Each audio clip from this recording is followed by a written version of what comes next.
My name is Emma, and I came from a family where love, tolerance, understanding, and kindness prevailed.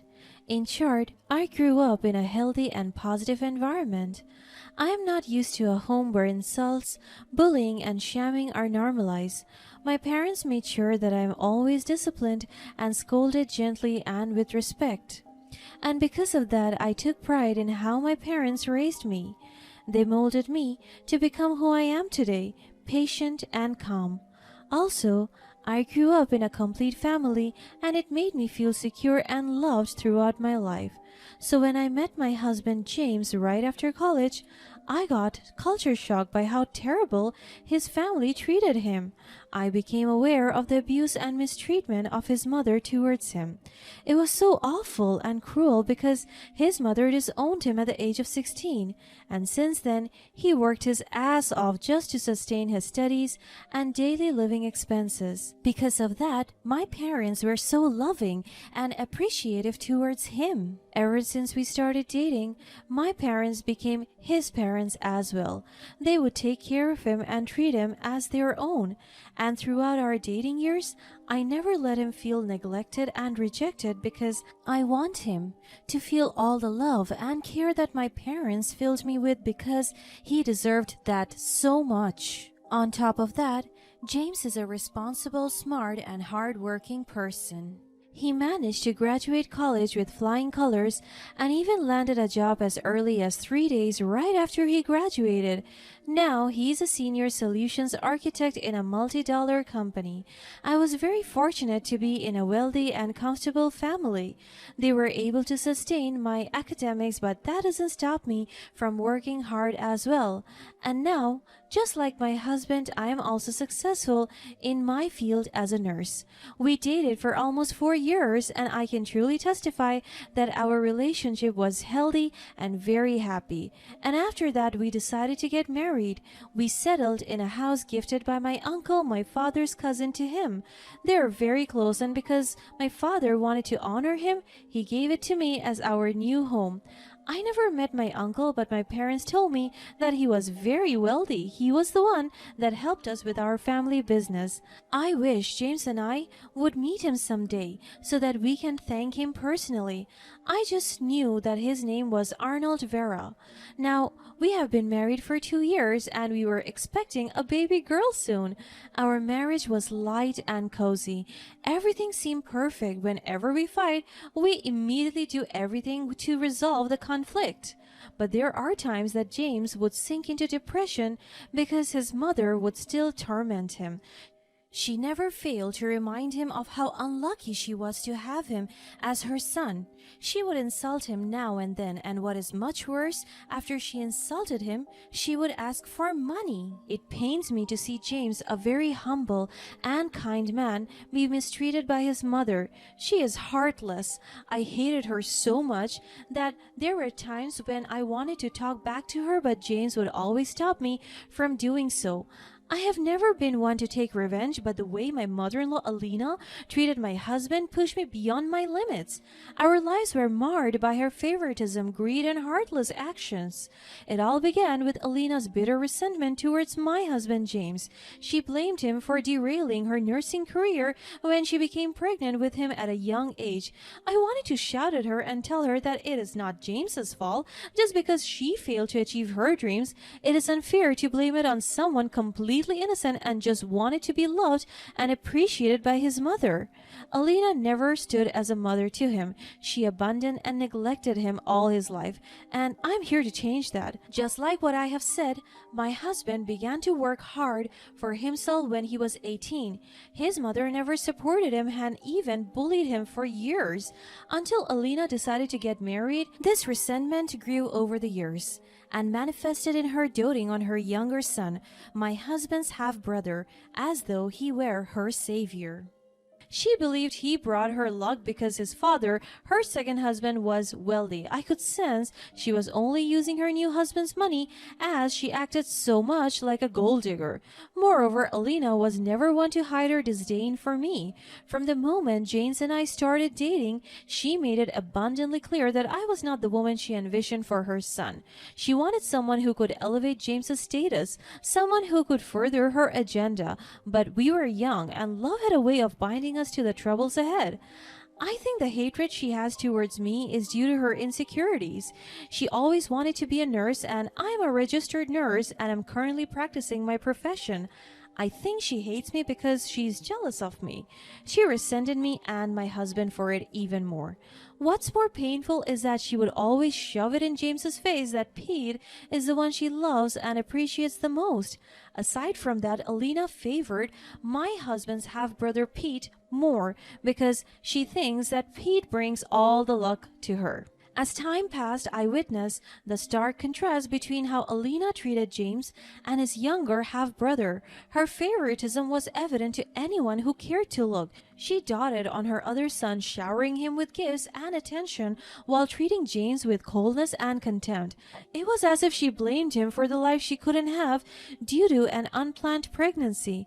I could still remember a very heartbreaking scene at a family gathering. We were at the dinner. It was just me, my husband, Alina, and Pete. Her husband was not present because he was out on a business trip. I have never seen him yet. Oh, Pete, my shining star, your father would have been so proud of you if he were still here. As she said those words, she patted Pete's head. Then Pete let out a self-satisfied grin. Of course, Mom. I've always known that I was the favorite. I looked at my husband and he was so uncomfortable, and the atmosphere was so awkward. His mother never appreciated and affirmed him the way she did to Pete, so I held his hand and rubbed it gently and talked to him in a soft voice. My love, you did a fantastic job at work today. Your dedication is commendable. Alina scoffed and rolled her eyes. Commendable? I don't see why. He's just holding on to a mediocre job. He's useless. Just look at him. Mediocre is right. James, you're just not cut out for success like I am. Pete laughed mockingly and Alina joined him. It's not about competition, Pete. I'm happy with where I am. Stop it, Pete. Your arrogance is unbearable. Alina scoffed and rolled her eyes at me. Oh, come on, Emma. Can't you handle the truth? James is nothing compared to Pete. I have had enough of this, Mom. Why can't you ever appreciate what I do? You never said any good thing to me since I was young. You hated me all my life. I've never done anything bad to you. Why are you like this? Alina just smirked at him. Well, you ruined my life. Pete also smirked and insulted him once again. Because there's nothing to appreciate, James. You're just a disappointment. That's not true. James works hard and is a kind and caring person. He deserves respect. He doesn't deserve all of you. Respect has to be earned, Emma, and James hasn't earned it. I am done trying to earn your approval, Mom. I've spent my whole life seeking it, but I won't anymore. Oh, look at you, trying to stand up for yourself? It's pathetic. I wanted to hurt Pete so badly, but I control myself. That's enough, Pete. You and your mother are toxic, and you take pleasure in tearing James down. How dare you speak to us like that, Emma? And how dare you treat James this way? He's your family, and you treat him like he's beneath you. I saw the tears falling from my husband's eyes. I have had enough of your cruelty, Mom. Pete, I won't allow you to belittle me anymore. Good luck trying to stand up to us, brother. You're a coward anyway. I don't need luck. I have self-respect, something you both lack. After that scene, we flew out, and we never show our faces to them because our lives are better without them belittling us. As I reflect on the tumultuous events that unfolded in our lives, I can't help but remember the simpler times when James and I first fell in love. Our love was pure and unshaken, but the looming presence of his mother and spoiled and arrogant brother always cast a shadow on our happiness. James bore the weight of his mother's bitterness with remarkable resilience, but it took a toll on him. He longed for her approval, but it seemed forever out of reach. Despite everything, he remained kind-hearted, trying to mend broken relationships with his mother. But things took a darker turn after Alina's husband, James's stepfather, passed away. With his wealth now under her control, Alina's true nature was unleashed. She was already bad, but now she became worse. The grief over her husband's death seemed to fade quickly, replaced by a thirst for power and control. She got all of his money and influence, and I'm afraid that she will use her newfound wealth against us. Her behavior became increasingly ruthless as she flaunted her newly acquired fortune, and the worst thing did happen. One day she came rushing to our home and took over everything. They took over. I was pregnant at that time, and Alina dragged me out of my bed while Pete punched James and pushed him out of our house helplessly. We watched powerlessly as she manipulated the situation to force us out of our family home. It was a gut-wrenching blow, realizing that someone we once thought of as family could stoop so low.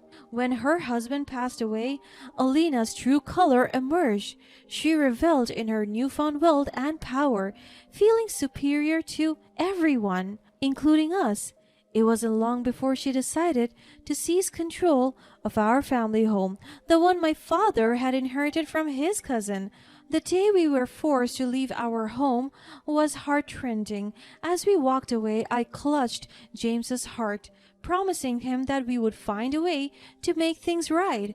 I held my womb and prayed that one day the tables will turn and karma will find its way to them. This house is ours now, so leave. I don't want to see the two of you messing around our new house.